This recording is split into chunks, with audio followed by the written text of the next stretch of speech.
Hola, ¿qué tal amigos? Soy Alejandro Marcano Santelli de Sin Filtro. Hemos salido del estudio, estamos en la calle, en la Torre de la Libertad. Para muchos cubanos es claro el sitio donde nos estamos encontrando, pero para otras nacionalidades que nos sintonizan y nos siguen es un lugar emblemático. Y hoy 20 de mayo, cuando en 1902 los cubanos consiguieron su libertad, su independencia, pues ya sabemos la historia desde 1959, pero estamos por encontrar otro momento histórico en este 2026 y precisamente el anuncio lo hizo el Departamento de Justicia. Me encuentro con el señor Guillermo Cueto, una persona que es muy importante, exoficial de Seguridad Nacional Ejecutiva. Fue Peter Pan, cubano de corazón. Hemos llorado juntos escuchando las historias de ustedes, pero hoy quiero compartirla con Univista TV. ¿Qué pasó hoy aquí, señor Guillermo?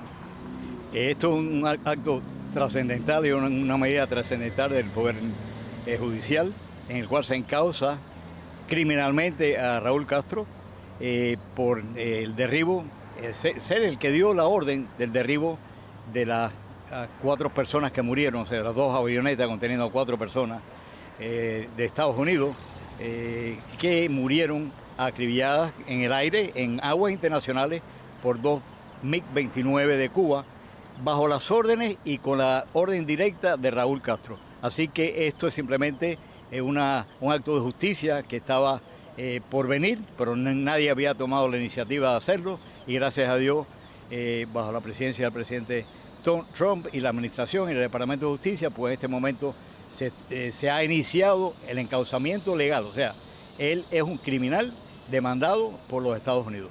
¿Qué significa, señor Guillermo, haber esperado 30 años y vivir este momento ahora en el 2026, cuando el presidente y la administración Trump han hecho cambios en nuestra región? El 3 de enero con Venezuela, y ahora pues se espera que en cualquier momento, sorpresivamente, ocurra algo también con Gaesa, con ese grupo criminal de Cuba.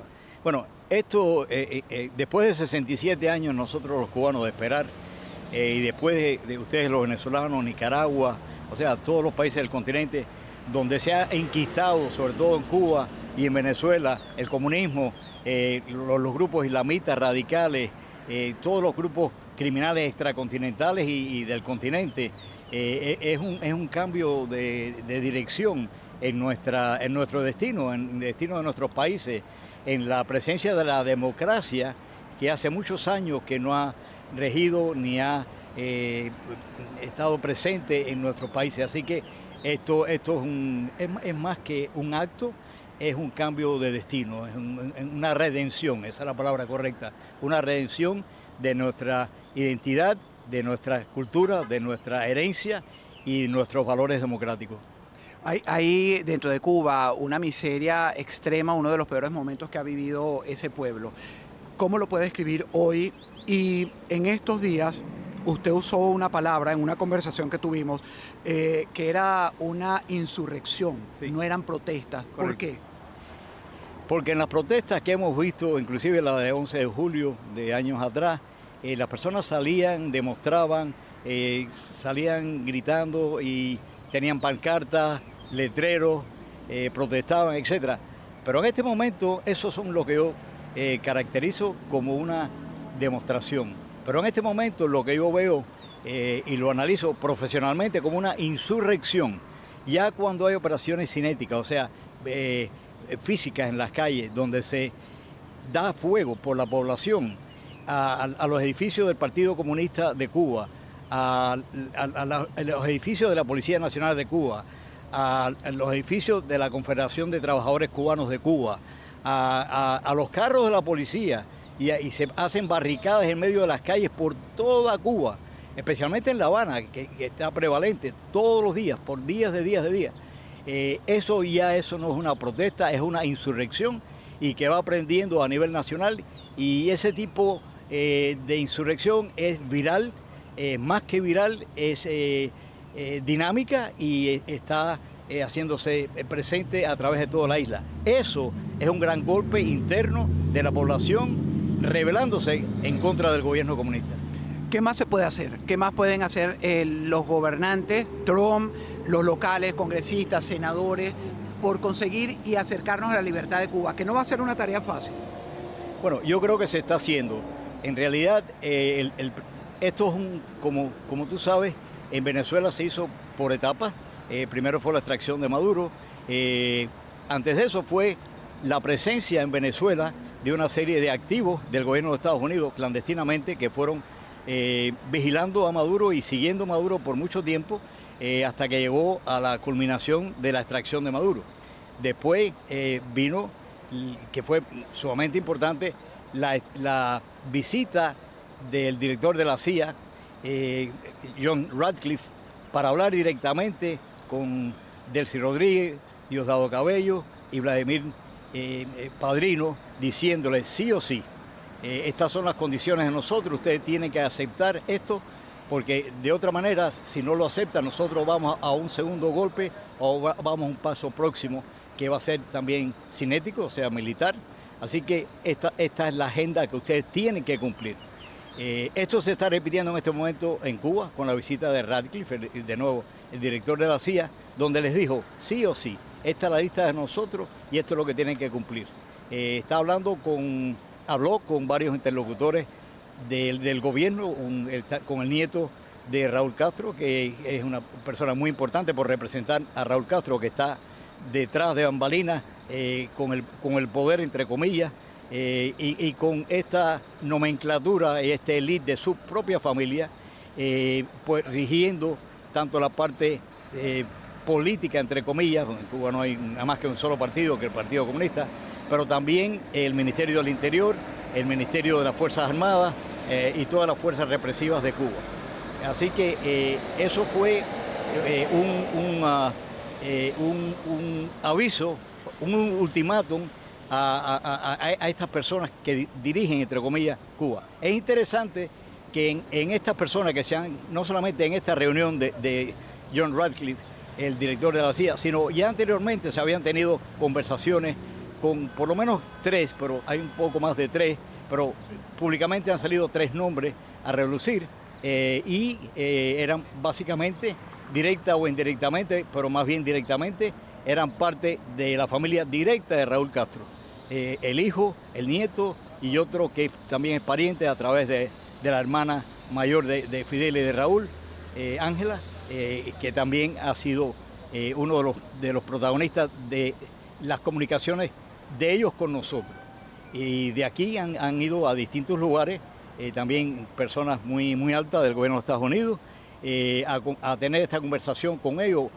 Más que conversación, también una especie de pre-ultimátum que culminó con la visita de Ratcliffe a La Habana. Así que esto ha estado en dinámica y ha estado ocurriendo, pero esto es más consolidado, esto es más directo. Y lo que se les dijo, principalmente, ustedes no pueden dejar de que en Cuba haya un colapso absoluto, integral, de la infraestructura y de la nación, porque pierden el control de la población. Si pierden el control de la población, va a haber un éxodo masivo hacia los Estados Unidos y eso nosotros no lo permitimos ni lo vamos a permitir, porque eso es en contra de la seguridad nacional de los Estados Unidos y de la región. Aparte de eso, hay todavía piezas rusas, o sea, me refiero a bases rusas, a bases chinas. En Cuba está la base china más grande fuera de China de espionaje, que espía a Wall Street, todas las empresas americanas, espía al Pentágono, espía a la Casa Blanca, espía a toda la nación. Y son los que monitorean las transmisiones telefónicas de toda la población de Cuba, especialmente de la disidencia. Está la base de Rusia, que está ubicada en Lourdes, un lugar cerca de La Habana. La de los chinos en Bejucal, también cerca de La Habana. O sea, hay presencia militar china, rusa y también islámica en la estructura de los Quds, de Hezbollah, de Hamas, etc. O sea, aparte, de todos los carteles que están operando desde Cuba. Obviamente el cartel de los Soles, el Tren de Aragua, todos los brazos operativos que unen con el cartel de Sinaloa, el cartel de Veracruz en México, y a través de eso ellos infiltran a los Estados Unidos con hombres, con armas, con drogas, como todos sabemos, y con células terroristas que implantan a través de toda la nación. Así que Cuba es una base, una plataforma en contra de la seguridad nacional de los Estados Unidos, en contra del pueblo de Cuba, obviamente, y en contra del hemisferio. Ahora, Vamos a hablar de la parte humana, señor Guillermo. Usted fue Peter Pan. Usted tuvo que llegar a este país porque sus padres decidieron mandarlo solo, sin saber cuándo lo volverían a ver. Correcto.